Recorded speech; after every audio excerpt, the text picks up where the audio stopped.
Good afternoon, guys. It's Working, bringing you a quick update on Bitcoin. Hope you guys are having a wonderful week. All right, so Bitcoin is currently at a very, very critical point, guys. We can see that in the past it's come up here and created its prior high of 78 or 78.77 on Coinbase anyway. It had a double tap right here and then ended up coming down to our low of about 70 or 5,800 or thereabouts. Now come up and is testing this high again. At 7,800 just today. We've had this spike up to test this high of 7,800. It hasn't broken through yet, but we also haven't had any kind of a strong rejection. So this is telling me the bulls are fighting hard to get this thing above. The bears are also fighting hard trying to prevent it. If we can get above this 77.75, if we can get above that zone, that's going to be a very, very bullish sign, guys. At that point, the next point I'm going to be looking at for major resistance is going to be a little supply zone up in here between about 8,400 and 8,500.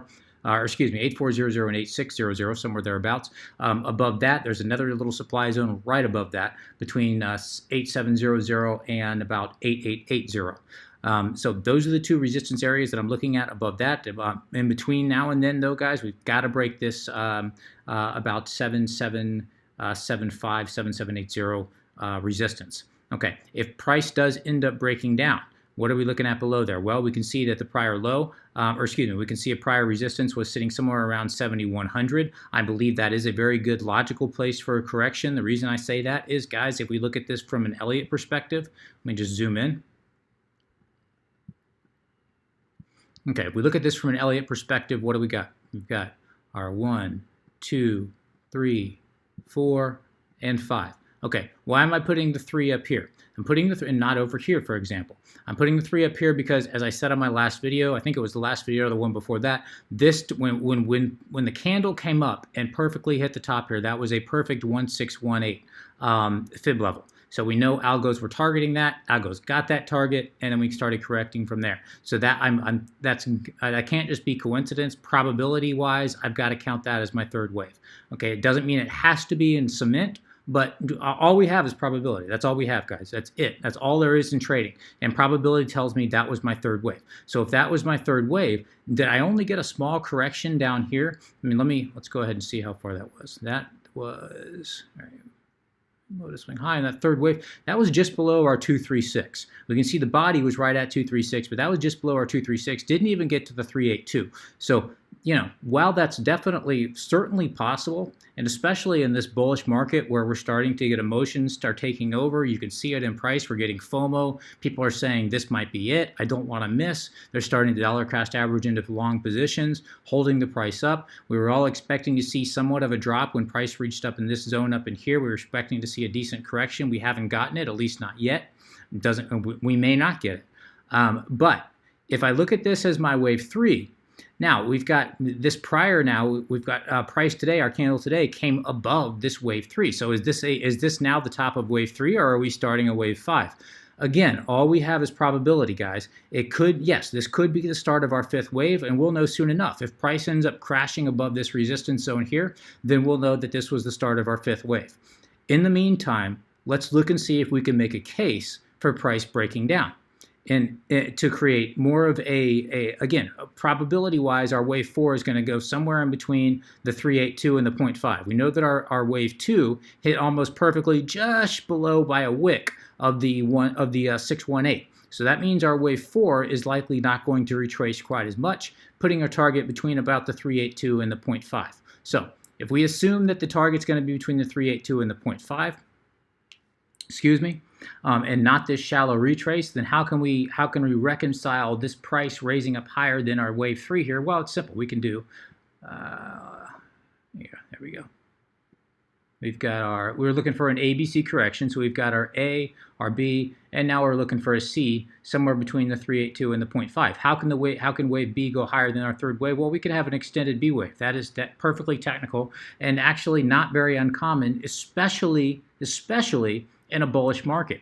And while the market as a whole is not bullish, I mean, we're still in a big picture downtrend. I mean, if I zoom out here, guys, remember, we're still in a big picture downtrend until we take out this prior high, this prior B wave high at about $10,000.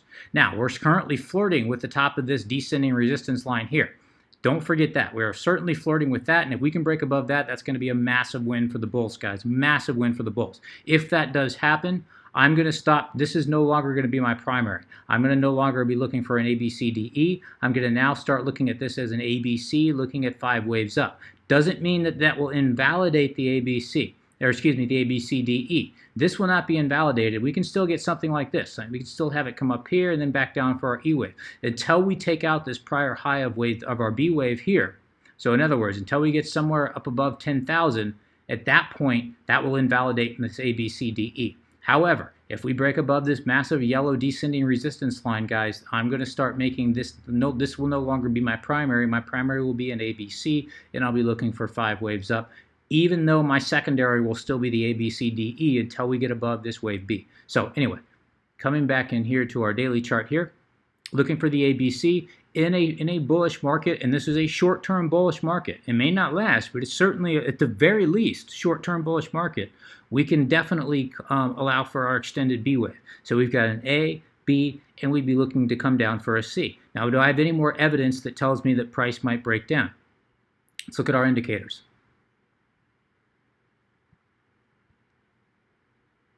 Let me just make this a little bit smaller, guys. All right. Looking at our MACDE, let me get rid of this here, guys, so you can actually clean this up a little bit so you can see a little bit better. All right, guys.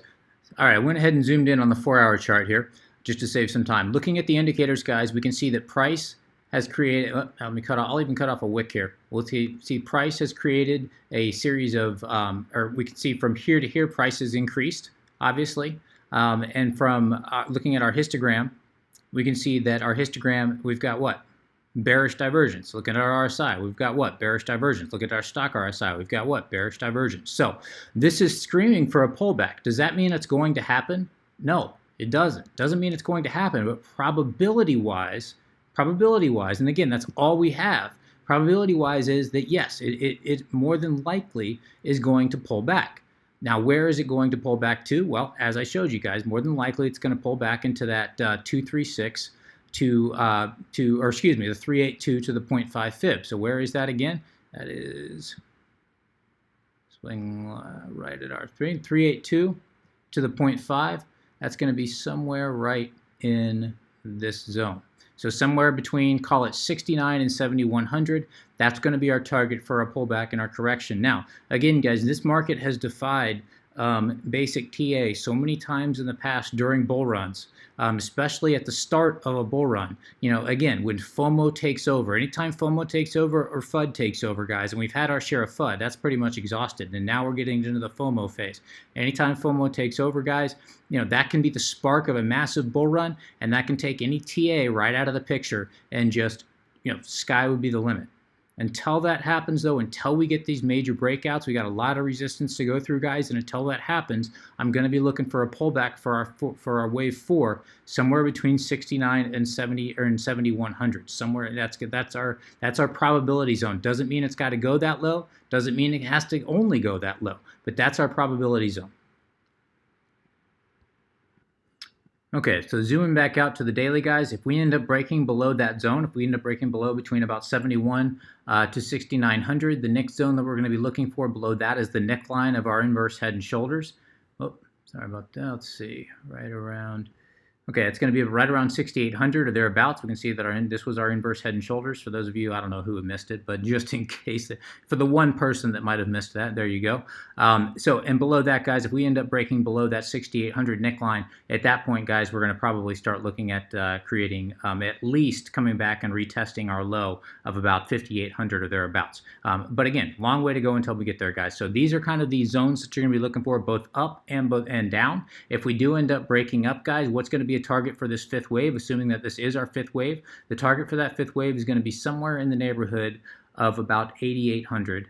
Let me just put exact. Yeah, it's going to be somewhere in the neighborhood of about 8,790, somewhere thereabouts. That'd give you about a 1-to-1. That'd be a decent target. We do have some resistance to get through in the meantime until we do get up there, but that is going to be the target for our 5th wave if, in fact, it does end up breaking to the upside. Doesn't mean it's going to get there, guys. Like I said, we got a lot of resistance to get through.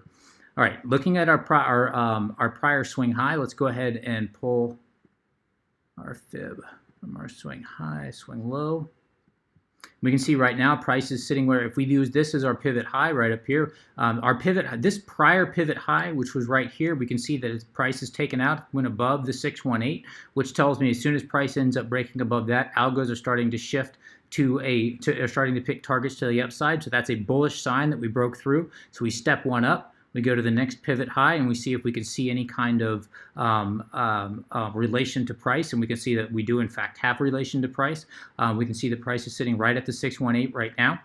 So if we break above this zone, again, it's a very, very bullish indication we didn't have a massive rejection off of this zone, guys. So even if we do get a correction, to me, it's going to, so far, even if we get a correction, it looks like it's going to be a healthy one.